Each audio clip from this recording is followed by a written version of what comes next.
Friday the 30th of March. Great job of fixing it.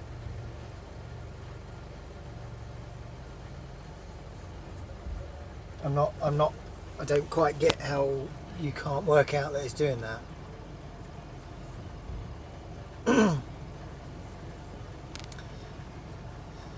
The engine's been running for about 5 minutes, and if I sit stationary or come to traffic lights, it does this.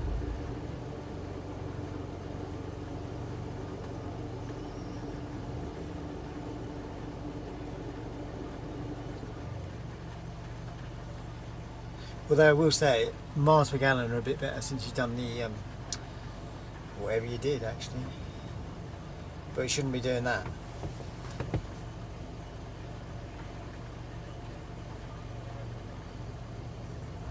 Got no feet on the pedals.